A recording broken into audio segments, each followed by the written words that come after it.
내 생명을 살리시는 하나님의 말씀, 약속이라는 거예요. 약속이라는 게 눈에 보여요. 이스라엘 백성들이 왜 언약을 맺고서도 그렇게 실패했고 그렇게 좌절하고 넘어졌어요? 약속은 안 보여요. 하나님의 약속은 안 보이잖아요. 그러니까 사람들이 쉽게 그 약속을 저버리고 세상에 보이는 것을 쫓아간 거잖아요. 그런데 시편 119편에 시인은 이야기예요. 우리가 내 생명을 살리시는 이가 하나님의 약속이다. 하나님의 약속이 나를 살렸다. 오늘 하나님 주신 말씀은 신명기 30장 19절과 20절의 말씀, 두 절의 말씀입니다. 신명기 30장 19절에서 20절까지 말씀, 구약 성경으로 보실 분들은 제가 가진 성경 310쪽의 말씀입니다. 제가 봉독해 올립니다. 내가 오늘 하늘과 땅을 불러 너희에게 증거를 삼노라. 내가 생명과 사망과 복과 저주를 내 앞에 두었은즉 너와 내 자손이 살기 위하여 생명을 택하고 내 하나님 여호와를 사랑하고 그의 말씀을 청종하며 또 그를 의지하라. 그는 내 생명이시요 내 장수이시니 여호와께서 내 조상 아브라함과 이삭과 야곱에게 주리라고 맹세하신 땅에 내가 거주하리라. 아멘. 오늘 이 말씀 가지고 사는 길을 택하기만 하라. 사는 길을 택하기만 하라라는 제목으로 말씀을 나누기를 원합니다. 하나님께서 우리가 에덴 동산을 만드셨잖아요. 근데 에덴 동산을 만드셨을 때 그 안에 생명나무도 주셨고 선악을 알게 하는 나무의 열매도 주셨어요. 사람이 이 선악을 알게 하는 나무의 열매를 따먹을 것을 아셨는데도 주셨어요. 그 왜 주셨을까? 우리가 늘 궁금해하잖아요. 성경 창세기를 읽다 보면 가장 먼저 우리가 궁금하게 생각하는 부분이 하나님은 전지하시다고 하고 하나님은 모든 것을 아시는데 사람이 선악을 알게 하는 나무의 열매를 따먹을 걸 아시면서 거기에 주셨다라고 하는 거예요. 어떻게 보면 오늘 말씀도 19절에 보면 이렇게 말씀하잖아요. 내가 오늘 하늘과 땅을 불러 너에게 증거를 삼노라. 하나님이 생명과 복만 주시면 되는데 생명도 주시고 거기다 사망도 복도 있고 저주도 있어요. 앞에다 다 펼쳐놨어요. 그리고 너희가 택하라 이렇게 말씀하셨어요. 이 하나님께서 우리 가운데 말씀하실 때 사랑은 선택이 없으면 사랑이 아닌 거예요. 그 사랑은 선택부터 시작돼요. 선택이 없는 사랑이라는 것은 없어요. 우리가 남녀간에 우리가 사랑을 할 때 수많은 여자가 있고 수많은 남자가 있어도 내가 누군가를 선택하지 않으면 사랑에 깊어지고 사랑의 열매를 맺을 수가 없는 거예요.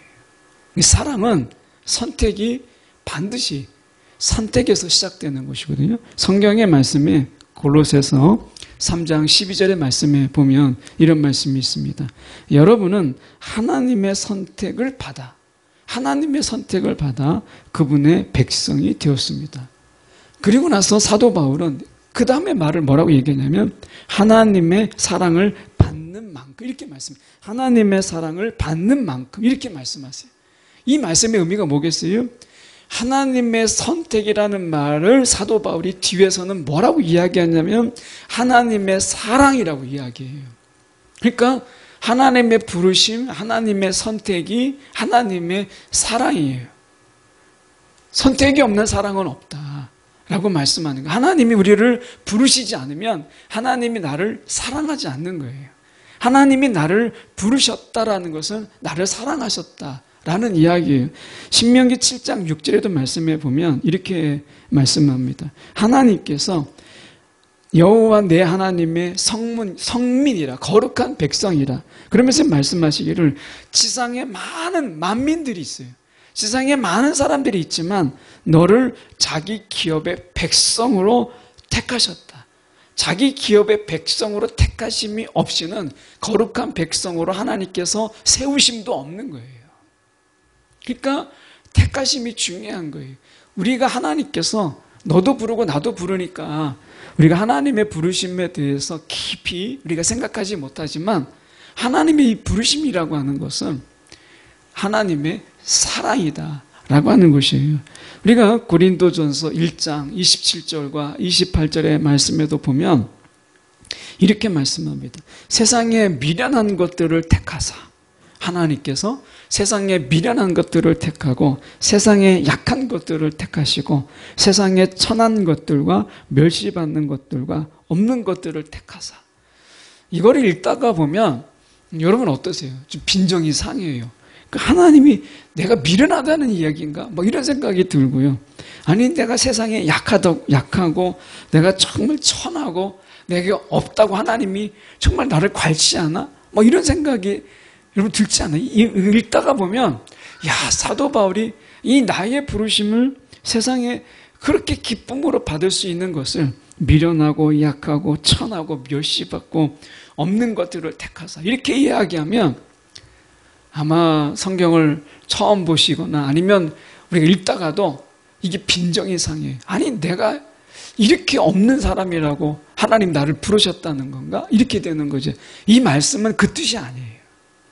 하나님이 하나님의 부르심 속에서 우리가 어떤 조건도 내세울 수가 없다는 거예요. 하나님의 그 부르심 앞에서는 하나님의 우리 가운데 무조건적인 선택, 하나님의 의지고 하나님의 선택이지 우리가 하나님의 택감을 받을 만한 어떠한 조건들도 가지고 있지 않다는 거예요. 그 조건 때문에 부르지 않으셨다는 의미예요.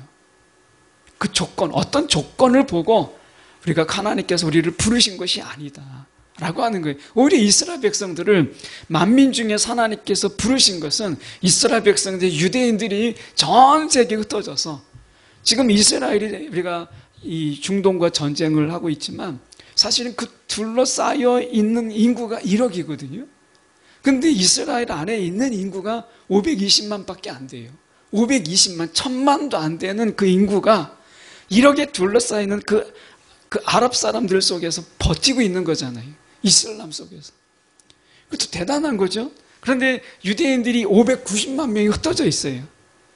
1000만 명 조금 넘는 그 유대인들이 어떻게 미국의 경제를 흔들고 세계 곳곳에서 그들이 자신의 지혜를 자랑하고 있잖아요. 그러면 유대인들이 똑똑해서 하나님이 부르셨을까요? 아닙니다. 성경에 보면 유대인들이 똑똑했기 때문에 장사를 잘했기 때문에 아니면 정말 지도력이 있었기 때문에 그들을 부른 게 아니라 하나님은 단 하나예요. 그들이 약하기 때문에. 그들이 약하기 때문에 하나님께서 이스라엘 백성을 부르신 거예요. 하나님께서 이 말은 이스라엘 백성들이 하나님의 부르심을 받고 하나님의 택하심을 받을 만한 그 어떠한 조건들도 없다. 이것은 우리를 겸손케 하는 거예요. 저와 여러분이 하나님의 부르심 속에서 우리가 왜 우리를 부르셨을까? 어떤 조건이 있기 때문에 똑똑해서 잘나서 아니에요. 아무 조건이 없어요. 그래서 우리는 하나님의 그 부르심 앞에 겸손할 수밖에 없고 우리는 감사할 수밖에 없어요. 그런데 이 하나님의 부르심이 우리를 사랑한다는 거예요. 하나님의 이 부르심이 있기 때문에 우리를 사랑하는 거예요. 하나님 부르심으로 우리를 사랑하는 거예요. 그래서 말씀에 우리가 지금 말씀해 보면 다시 창세기 1장 15절에 가서 보면 이렇게 돼 있잖아요. 아담과 하와는 그 열매를 먹는 날 죽었어요. 너가 정령 죽으리라. 선악을 알게 하는 나무의 열매를 먹으면 정령 죽으리라. 이렇게 말씀했는데 아담과 하와가 바로 그 먹자마자 바로 죽지 않았어요. 근데 우리가 생각할 때 우리가 죽음이라고 하는 것은 우리가 땅에 묻히는 것만 죽음이라고 생각하고 그 죽음을 두려워해요. 그런데 이 선악을 알게 하는 나무의 열매를 통해서 그들에게 주는 진정한 죽음이 무엇이냐면 하나님의 관계가 끊어지는 거예요. 하나님의 관계가 단절되는 영적 죽음. 이걸 이야기하는 것이거든요. 우리는 이것에 대해서 깊이 생각 안 해요. 여러분 정말 세상에서 귀한 것들은 눈에 보이지 않는 것이 더 많아요. 눈에 보이는 것은 사실 잠깐이에요. 선악을 알게 하는 나무의 열매, 이것을 우리가 이야기할 때 보암직도 하고 먹음직도 하다고 그랬어요. 눈으로 보기에 너무 현란하다는 거예요. 아마 제가 버섯을 잘 모르지만 이렇게 를 보면, 다큐멘터리 같은 데 보면 독버섯이라고 하는 것이 일반 우리가 식용이 가능한 버섯보다 훨씬 더 아름다워요. 색깔도 훨씬 더 아름다워요. 그러니까 보암직도 하고 먹음직도 한 거예요. 사람의 기준이, 선택의 기준이 우리가 눈으로 만약에 우리가 선택의 기준을 한다고 하면 우리가 독버섯 정말 아름다워요. 너무 이뻐요. 그렇지만 사실 우리가 볼 때 우리가 눈에 보이지 않는 것, 이것이 훨씬 더 귀한 거예요. 가정의 화목, 행복, 그리고 하나님의 그 안에서 그 화목함이라고 하는 것은 눈에 보이지 않아요. 근데 건물, 돈, 그리고 화려함, 이런 모든 것들은 다 눈에 보이는 거예요. 그런데 눈에 보이는 것을 우리가 따라가다 보면 결국에는 그 속에서 진정한 가치를 놓치는 경우가 너무 많죠. 선악을 알게 하는 나무의 열매를 두셨다라고 하는 것은 왜 두셨겠어요? 하나님은 사람들을 통해서 하나님을 택하기를 기뻐하셨어요. 하나님을 택하기를 원하신 거예요. 하나님이 얼마든지 우리 가운데 하나님을 자동적으로, 기계적으로 하나님을 사랑하도록 만드실 수 있어요. 얼마든지 할 수 있죠. 저희 집에 AI 스피커가 있어요. 그 AI 뭐라고 하나 스피커인데, 음악을 틀어달라고 하면 틀어주고, 날씨를 알려달라 하면 알려줘요. 원래 이제 그 어머니 때문에 이제 그걸 했는데, 이제 하도 물어보잖아요. 오늘 며칠이냐, 몇 시냐, 자꾸 물어봐요. 사람은 그 자꾸 물어보면 그 짜증이 나요. 금방 또 얘기했는데 또 물어봐요. 그래서 기계는 100번을 물어봐도 짜증을 안 내잖아요. 그래서 AI 스피커를 갖다 놓은 거예요. 근데 문제는 무엇이냐면 이 스피커에다가 물어봐야 된다라고 하는 사실을 잊어버리는 거예요. 물어봐야 된다는 사실을. 네. 그 처음에 부르잖아요. 그 집집마다 다르지만 저희 집은 그 아리아거든요. 아리아 집 몇 시에 이렇게 하는 건데 이 아리아라는 단어를 잊어버리고 물어봐야 된다는 걸 잊어버려요. 이거 또 사람에게 물어보는 거예요. 그래서 이거 도저히 안 되겠다. 그래서 가지고 와서 제가 쓰는데 한 번 장난을 하기 위해서 짓궂은 막 10번씩 물어봐요. 그래도 한결같이 친절하게 지금 몇 시입니다. 오늘 며칠입니다를 이야기해. 사람은 그렇게 못하잖아요. 하나님께서 저와 여러분에게 불평을 없게 하시고 짜증을 내지 않고 그냥 하나님이 말씀하시면 웃으면서 반응할 수 있도록 하나님이 못 만드실까요? 사람이 기계를 만들 때도 그렇게 만드는데 더 전능하시고 전지하신 하나님께서 그거 못 하시겠어요? 얼마든지 하시죠. 충분히 가능하세요. 그런데 왜 하나님께서 그렇게 만들지 않으셨어요? 이유는 간단해요. 우리가 하나님을 인격적으로 마음을 다하고 뜻을 다해서 하나님을 택할 수 있도록 하나님은 그것을 원하시는 거예요. 그것을 바라시는 거예요. 하나님께서 원하시는 것은. 그래서 우리 가운데 하나님이 이 선택이라고 하는 것이 없다면 사랑이 아니잖아요. 여러분 누군가 한 여인을, 세상에 많은 여인이 있지만 우리가 한 여인을 택하고 우리가 사랑함으로 사랑이 깊어지고 사랑의 결실을 맺게 되는 거잖아요. 그 선택이 없으면 수많은 여자를 사랑해도 그걸 사랑이라고 말하지 않고 수많은 남자를 사랑해도 그걸 사랑이라고 말하지 않아요. 그 사랑은 추한 거고 그 사랑은 더럽혀지는 거예요. 그래서 사랑은 선택이 있을 때 아름답다고 이야기해요. 하나님이 우리 가운데 선악을 알게 하는 나무의 열매를 두신 이유가 무엇이냐면 그거를 택하지 않고 눈으로 보는 것을 택하지 않고 눈에 보이지 아니하시는 그 하나님, 그 하나님을 택하기를 원하신 거예요. 그게 사랑이니까. 그래서 하나님은 우리를 사랑하시고 우리를 택하셨어. 그리고 또한 우리가 하나님을 택하는 이 사랑, 하나님께서 원하신 거예요. 자, 우리가 보면 이 영적 죽음이라고 하는, 그러니까 어떻게 보면 하나님과의 단절됨이라고 하는 이 부분 속에서 우리는 이것을 너무 가볍게 여겨요. 그런데 사실은 성경에서 이 에덴 동산에서 하나님과의 관계가 끊어짐이라고 하는 것은 굉장히 심각한 문제를 가져오고 심각한 문제다라고 하는 것을 이야기하고 있어요. 우리는 눈에 보이는 일이 아니면 심각하게 여기지 않아요. 질병 같은 경우에도 우리가 사실 어려운 질병이 뭐죠? 눈에 보이지 않는 질병이에요. 이게 참 무서운 거예요.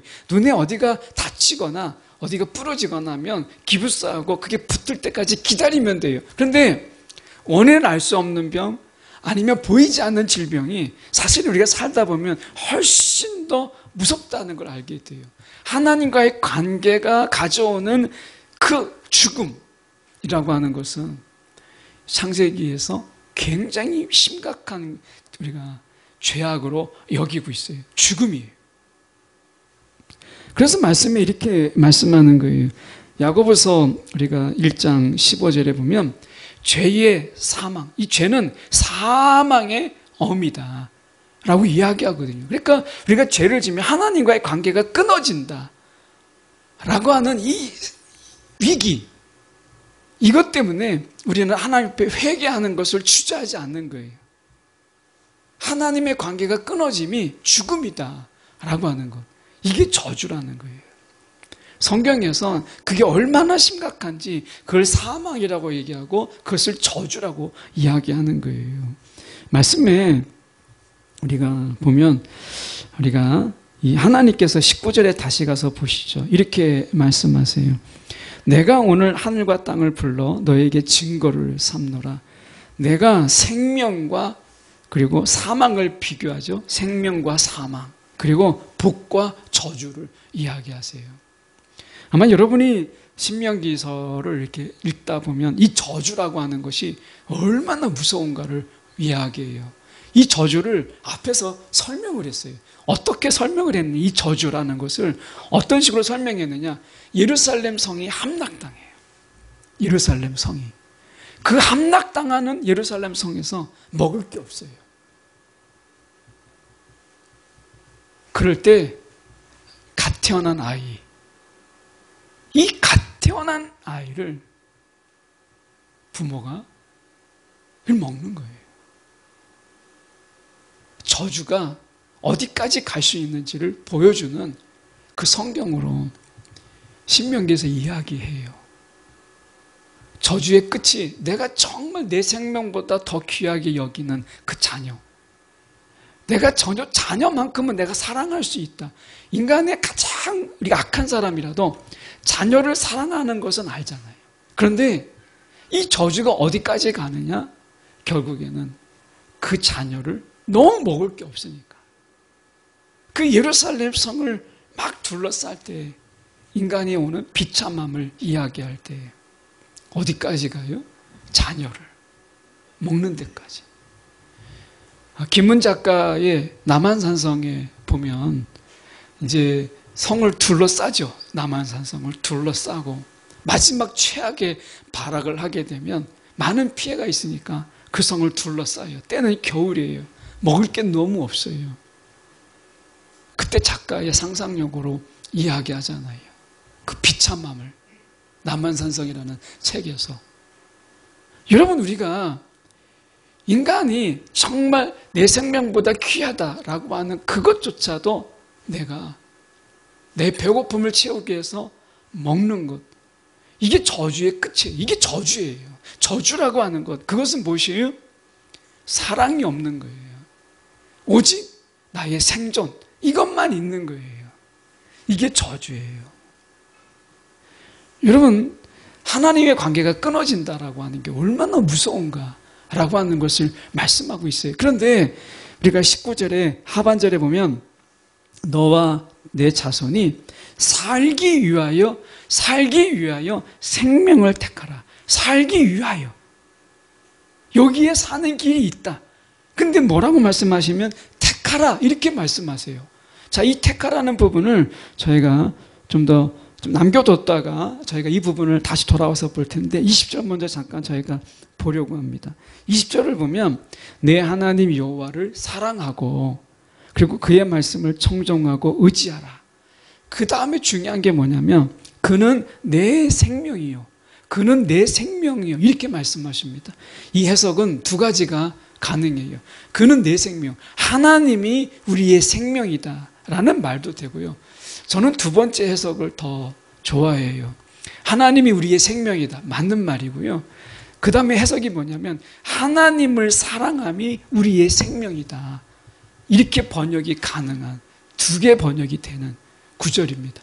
하나님을 사랑함이 우리의 생명이다 라고 하는 거예요. 사랑은 뭐죠? 선택이에요.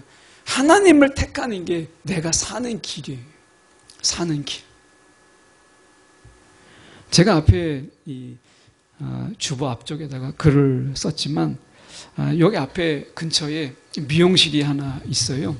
근데 미용실을 이렇게 지나가는데 거기에 이렇게 입간판, 세워진 간판에 뭐라고 써 있냐면 인생이란 이렇게 써 있는 거예요. 그거 가끔 거기다가 그분이 미용실 사장님이 어떤 분인지 잘 모르겠는데 가끔 이렇게 문학적이고 철학적인 글을 좀 써놓으세요. 거기에도 그날도 써놨어요. 인생이란 하고 써놨는데 뭐라고 써놨냐면 이렇게 이야기했어요. 인생이라고 하는 것은 내가 살아가야 할 때가 있고 내가 살아가야 할 때가 있고 사라지는 때가 있다. 그 사라지는 내가 살려고 하는 게 아닌데 저절로 막 순풍이 불듯이 내가 사라지는 때도 있다. 이렇게 이야기했어요. 그거에 관한 글은 제가 앞에다 써놨고 하나님께서 우리 가운데 말씀하시는 것이 무엇이냐면 하나님만 택하라는 거예요. 하나님만 선택하라는 거예요. 그러면 하나님께서 우리가 살아가도록 하는 이 일에 하나님께서 우리 가운데 부으시겠다 말씀하시는 거예요. 이게 성경에 우리 가운데 말씀하고 계세요. 이사야의 말씀에 보면 우리가 26장 7절의 말씀에 이렇게 말씀합니다. 바르게 사는 사람의 길은 바르게 사는 이 바르게 살도록 내가 택한 자는 우리가 사람의 길은 깊게 곧게 뻗어 있습니다. 그러면서 뭐라고 얘기했냐면 주께서 바르게 사는 사람의 길을 평탄하게 하십니다. 그러니까 하나님께 우리가 하나님을 택한 자의 삶, 그 삶 속에서는 하나님께서 그 길을 평탄하게 하신다. 이렇게 말씀하셨고요. 시편 66편 9절의 말씀을 보면 이렇게 말씀합니다. 주님은 우리를 살리시는 분이라고 나와요. 그러니까 시편의 말씀 속에서 하나님은 어떤 분이시냐? 주님은 우리를 살리시는 분이시다. 결코 우리가 꼬꾸라지게 두지 않으신다. 하나님이 우리를 살리시는 분이시라는 거예요. 그래서 저와 여러분이 하나님을 택하기만 하면 그러면 거기에 하나님께서 복이라고 하는 게 여러분 다시 19절에 가서 보면 생명이라는 거 생명의 근원이 누구예요? 예수님이에요. 생명의 근원은 하나님이세요. 복이라고 하는 여기서 나와 있는 성경의 복이라고 하는 것은 내가 만든 복이 아니라 하나님이 주시는 복을 이야기해요. 그러니까 하나님이 우리 가운데 생명을 주시고 복을 주시는데 누구에게 주느냐? 하나님을 택하는 자에게 주시겠다라고 말씀하시는 거예요. 그러니까 하나님이 말씀하시는 게 택하기만 잘해도 하나님을 택하는 자에게 생명도 주시고 복을 주시겠다라고 말씀하시는 거예요. 여러분 우리가 택할 때 우리가 세상에 많은 갈림길이 있잖아요. 예, 인생의 갈림길이 있어요. 삶의 갈림길이 있는 것처럼 우리가 인생의 갈림길이 있어요. 그럴 때마다 여러분 어떠세요? 그 선택할 때 갈등하고 고민하죠. 그런데 선택은요, 기준이 중요해요. 어떤 기준으로 내가 선택하느냐, 내가 보는 거에 따라서 선택하려고 하면 늘 실패해요. 그 선택에 실패함이 있어요. 내 감정적이고 즉흥적으로 선택하려고 하는 자에게는 늘 실패함이 있고 갈등이 있고 넘어짐이 있어요. 선택에서 중요한 것은 기준이에요. 저와 여러분이 기준을 바꿔야 돼요. 항상 기준은 똑같은데 선택의 문제가 늘 계속 반복돼요. 그럼 어떻게 해요? 결과가 똑같아요. 내가 눈에 보이는 것, 보암직도 하고 먹음직도 한 것을 택하는 거예요. 기준을 바꿔야 되는 거예요. 아담과 하와가 에덴 동산에서 쫓겨났어요. 하나님과의 단절이 됐어요. 그러면 그 자손들이 선택이 달라졌을까요? 아닙니다. 가인은 아벨을 죽였어요. 동일한 선택이에요. 아담과 하와가 하나님을 버렸듯이 가인은 아벨을 버린 거예요. 그게 죽음이에요.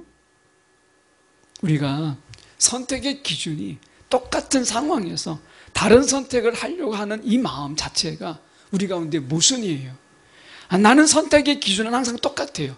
보암직도 하고 먹음직도 한 것을 내가 택하겠다. 근데 인생의 문제 속에서 계속해서 선택의 문제가 있어요. 근데 선택의 기준을 바꾸지 않았다면 선택의 순간에 항상 똑같은 결과를 가지고 와요.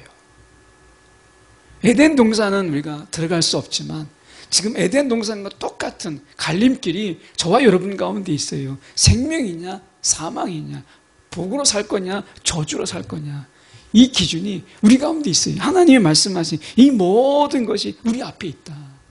어떤 것을 택할 것이냐 라고 하는 거죠. 결국에는 선택의 기준을 바꿔라. 선택의 기준을 바꿔라 라고 하는 거예요. 여러분, 우리가 하루를 보내더라도 얼마나 많은 선택이 있어요. 무엇을 먹을까 부터 시작해서 우리가 많은 선택이 있죠. 근데 그 선택 속에서 하나님이 기준이 되고 그 선택의 우리가 이유가 하나님이 될 때 거기에 생명이 있고 거기에 복이 있는 거예요. 때로는 우리가 선택을 우리가 당장 눈으로 볼 때는 손해가 뻔히 보여요. 내가 손해가 뻔히 보이는 거예요. 그 선택은 분명히 내게 손해가 되는 거예요. 그런데 하나님은 그 선택을 보세요. 제가 얼마 전에 이렇게 이 지역교회 목사님들을 이렇게 만난 적이 있어요. 그래서 이제 공릉동에 있다가 갈매로 가신 한 교회 목사님을 이렇게 뵙고 목회 이야기를 서로 이렇게 나누었어요. 지금 이제 갈매로 신도시로 갔어도 이제 기대를 안고 사실을 간 거죠. 근데 그렇게 가서 좋은 결과보다는 계속 재정적으로 어렵고 뭐 그런 이야기를 했어요. 같이 이제 나누는 가운데. 그런데 이 목사님이 얼마 전에 이제 부활주일이었잖아요. 이 부활주일인데 이 목사님이 그런 얘기를 하시더라고요. 이 부활절 절기 때 자기가 절기를 모아서 이제 헌금을 모아서 이제 구제를 하는 것이 교회에 이제 세워진 이래 계속해서 전통이었다는 거예요. 그래서 이 목사님이 이제 그거를 해야 되는데 계속 마이너스가 나잖아요. 그래가지고 이제 고민을 하고 있는데 어떻게 해야 될까 하다가 그래도 이제 금년에 우리가 하자 이렇게 했다는 거예요. 그래가지고 그 들어온 돈이 많지는 않아요. 근데 그 돈을 마이너스가 나는데 이제 우리가 했던 대로 하자 이렇게 한 거예요. 근데 한다고 하고 그냥 한다고만 한 거예요. 그리고 이제 집행을 하려고 하는데 이제 집행을 하고 월요일에 전화가 온 거예요. 어떤 전화가 왔냐면 2번 전화가 왔대요. 2군데서. 하나는 목사님, 노회에서 전화가 온 거예요. 노회에서 목사님, 이 교회 노회에 이렇게 작은 교회를 돕자고 하는 돈이 좀 모였는데 목사님이 그 받으시겠냐고. 그 목사님이 그 말 떨어지자마자 우리에게 빨리 달라고. 그래가지고 그 돈을 빨리 보내달라고 했다는 거예요. 그게 적은 돈이에요. 많지 않아요. 근데 그 돈을 1년 동안 정기적으로 이제 다달이 보내주는 돈이에요. 그리고 또 끊자마자 또 다른 전화가 왔다는 거예요. 미국에서 어떤 집사님이 한국 교회, 어려운 교회를 도와준다는 소식을 받았는데 목사님 교회가 생각이 났다는 거예요. 그래서 이걸 어떻게 하면 좋겠냐 그랬더니 뭘 걱정하냐 우리 보내달라 이렇게 했다는 거예요. 그래서 그 부활절 헌금으로 절기월금으로 구제를 한 게 70만 원인데 근데 들어온 돈이 다달이 들어온 돈이 80이 된 거예요. 물론 이제 하나는 6개월 동안이고 하나는 1년 동안이에요. 쉽지 않은 결정이죠. 근데 우리가 보면 하나님께서 그 선택이라고 하는 것, 택하기만 하면 하나님께서 하나님의 방법으로 채우시는 한 예예요. 항상 그렇진 않죠. 어떤 경우에는 더 어렵기도 하고 힘들기도 해요. 그런데 제가 그 목사님의 이야기 속에서 그 선택이라고 하는 것, 이 선택이라고 하는 것이 하나님이 어떤 선택을 하는가. 아담과 하와를 보고 하나는 생명나무고 하나는 뭐예요? 선악을 알게 하는 나무의 열매 속에서 우리가 어떤 선택을 하는가를 하나님은 보세요. 여러분 어떤 선택을 하시겠어요? 눈으로 당장 보이는 것, 우리가 그것으로 보면 주저하게 되고 어렵게 돼요. 맞아요. 우리가 그만큼 약한 존재예요. 그런데 선악을 알게 하는 나무의 열매 속에서 우리가 봐야 될 것은 당장의 눈이 아니라, 보는 것이 아니라 하나님이 보이지 않는 하나님을 택한다라고 하는 것. 이것은 쉽지 않죠? 근데 그게 사랑이라는 거예요. 택함이 사랑이다라고 하는 거예요. 오늘 선택의 기준을 바꾸라는 거예요. 선택의 기준. 내가 눈으로 보는 것 전부 아니에요. 내가 눈으로 보는 것 전부 아닙니다. 그래서 우리가 말씀에 보면 우리가 이렇게 말씀하시잖아요. 20절에 보십시오. 내 여호와께서 내 조상 아브라함과 이삭과 야곱에게 주리라고 맹세하신 땅에 내가 거주하리라. 이렇게 말씀하시잖아요. 이것은 뭐예요? 거주하리라. 이렇게 말씀하세요. 야곱에게 주리라. 주리라고 하는 것을 이루겠다는 거예요. 하나님이 주시겠다고 하는 것을 이루시겠다는 거예요. 뭐를 보시고 택하는 것. 너가 무엇을 택하느냐. 하나님이 우리 가운데 원하는 신앙, 믿음의 신앙은 택하기만 하라는 거예요. 그러면 하나님께서 생명을 주시고 하나님께서 복을 주시겠다는 거예요.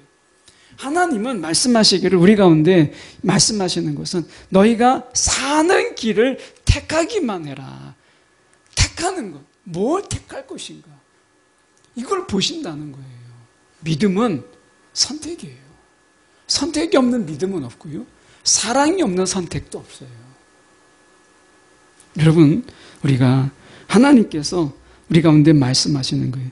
이 시편 119편 50절의 말씀에 보면 이렇게 말씀합니다. 비참할 때 내가 받는 위로는 내 생명을 살리시는 하나님의 약속. 이렇게 이야기해요. 그러니까 내 생명을 살리시는 하나님의 말씀, 약속이라는 거예요. 약속이라는 게 눈에 보여요. 이스라엘 백성들이 왜 언약을 맺고서도 그렇게 실패했고 그렇게 좌절하고 넘어졌어요? 약속은 안 보여요. 하나님의 약속은 안 보이잖아요. 그러니까 사람들이 쉽게 그 약속을 저버리고 세상에 보이는 것을 쫓아간 거잖아요. 그런데 시편 119편에 시인은 이야기예요. 우리가 내 생명을 살리시는 이가 하나님의 약속이다. 하나님의 약속이 나를 살렸다. 이렇게 이야기하잖아요. 여러분, 세상은 보이는 게 전부가 아니에요. 내 보이는 것을 쫓아가면 하나님을 택할 수가 없어요. 결국에는 마지막에 가서 우리가 눈에 보이는 것을 쫓다 보면 결국에는 하나님을 쫓을 수가 없어요. 그렇지 않겠어요? 보암직도 하고 먹음직도 하는 것은 하나의 시각적인 것을 이야기하는 것, 눈에 보이는 것. 그게 눈에 보이는 것이 전부가 아닌데 성경 속에서 남아있는 보암직도 하고 먹음직도 하는 것은 보기 화려한 것만 이야기하는 게 아니라 눈앞에 보이는 손해, 이것도 이야기하는 거예요. 그런데 눈에 보이는 게 전부가 아니다. 결국 보이지 않는 하나님을 택하는 이 기준을 바꾸지 않으면 어렵다는 거예요. 믿음의 성장은 어디에서 있어요? 눈에 보이는 것을 거부하고 보이지 않는 것을 택할 때 그만큼 믿음의 한 단계가 올라가는 거고요. 우리가 눈에 보이는 것을 내가 포기하고 내려놓을 때, 그럴 때 우리는 영적으로 강건해지는 거예요. 사단이 예수님을 시험하실 때 가만히 보세요. 처음에 돌이 떡덩이가 되게 하는 거. 얼마나 그 먹음직하겠어요. 눈에 보이는 거죠. 얼마나 먹음직하겠어요. 그걸로 시험했어요. 근데 예수님이 그 시험을 이기신 게 뭐예요? 하나님의 말씀. 그 보이지 않는 하나님의 말씀. 떡덩어리가 떡덩이보다 보이지 않는 그 하나님의 말씀 우리가 산다. 이렇게 말씀하셨어요. 높은 곳에 데려가서 떨어져라. 그러면 천사가 와서 받쳐주고 많은 사람들이 너를 보고 너를 추앙할 거다. 이렇게 이야기해요. 다른 사람들에게 보이는 것, 사람들이 보이는 것을 추앙하니까 결국 보이는 것의 시험이었어요. 오늘 하나님께서 사는 길을 택하기만 하라 말씀하셔요. 그러면 하나님이 채우시고 하나님이 살게 하시는 것은 하나님이 하시는 거예요. 살리시는 이가 하나님이시다 라고 말씀하시잖아요. 살리시는 이가 하나님이시라는 거예요. 여러분, 우리가 죽는 길로 가지 말고 사는 길로 가야 되지 않겠어요? 사는 길로. 그래서 말씀에 저희가 하나 더 보면 이렇게 말씀합니다. 디모데전서 5장 6절의 말씀에 이렇게 말씀합니다. 향락을 좋아하는 자는 살았으나 죽었느니라 라고 얘기해요. 당장에 막 화려하고 그리고 먹을 것도 많고 즐길 것도 많고 느끼기도 좋은 거잖아요. 향락이라는 것은 그 얼마나 즐기기 좋아요. 그런데 그들은 향락을 좋아하는 자는 살았으나 그건 죽은 것이다. 이렇게 이야기해요. 눈의 현란함, 그 향락 속에서 제가 평생에 살면서 지금까지 중에 제가 카바레는 딱 한 번 가봤어요. 춤도 못 추는데 그 카바레 가보니까 막 빛이 번쩍번쩍하니까 조금만 움직여도 굉장히 춤추는 것처럼 보이더라고요. 그때 카바레를 한 번 가봤는데 그 오해하지 마세요. 그냥 나이트클럽 제가 간 게 아니라 갔다는 자체가 나쁘다는 게 아니라 이제 거기에 신입생 환영회, 대학 때 신입생 환영회가 거기에 있었어요. 근데 갔더니 막 번쩍번쩍. 근데 저같이 춤 못 추는 사람도 그냥 춤 못 추는 게 좀 가려지는 뭐 그런 장소로 기억이 되고 있어요. 근데 그 얼마나 막 현란해요. 빛도 번쩍하죠. 먹을 것도 많죠. 그런데 우리가 이 향락이라는 게 그런 거잖아요. 그러니까 눈에 보이는 거예요. 우리의 눈을 충족시켜줘요.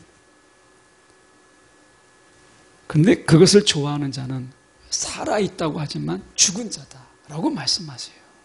살아있지만 죽은 자다라고 하는 거예요. 여러분, 사단은 지금도 우리와 똑같아요. 눈을 현혹시켜요. 사단의 미혹은 그게 이적이든 기적이든 우리의 눈을 현혹시켜요. 그래서 우리가 거기에 넘어지게 하는 거죠. 근데 보이지 않는 하나님을 우리가 따른다라고 하는 것은 어려운 거예요. 그런데 그게 사는 길이에요. 말씀 뵙기 원해요. 여러분, 사는 길을 택하기만 하세요. 그러면 나머지는 하나님이 살리시고요. 그게 생명을 주시겠다는 거잖아요. 살리시고요. 하나님이 우리 가운데 부어주세요. 외양간에 소가 없고 막 송아지가 없고 포도원에 소출이 없어. 또 이렇게 이야기하는데 여러분, 하나님이 그 비어져 있는 곳을 계속해서 비워뒀을까요? 저는 그 다음이 있을 거라고 생각해요. 그 비어져 있는 것을 하나님께서 계속 비우셨을까? 포도원이 비어있는 것을 하나님께서 계속해서 비웠을까? 거기서 이야기하는 것은 그런 가운데도 하나님을 택하는 자를 하나님은 기억하신다. 선지자 이야기가 그거 아니겠어요? 오늘 우리가 사는 길을 택하자. 그 길을 가자. 그러면 살리신 이가 하나님이시고 부으시는 이가 하나님이시다 라고 하는 것을 기억하는 저와 여러분이 되기를 간절히 소망합니다.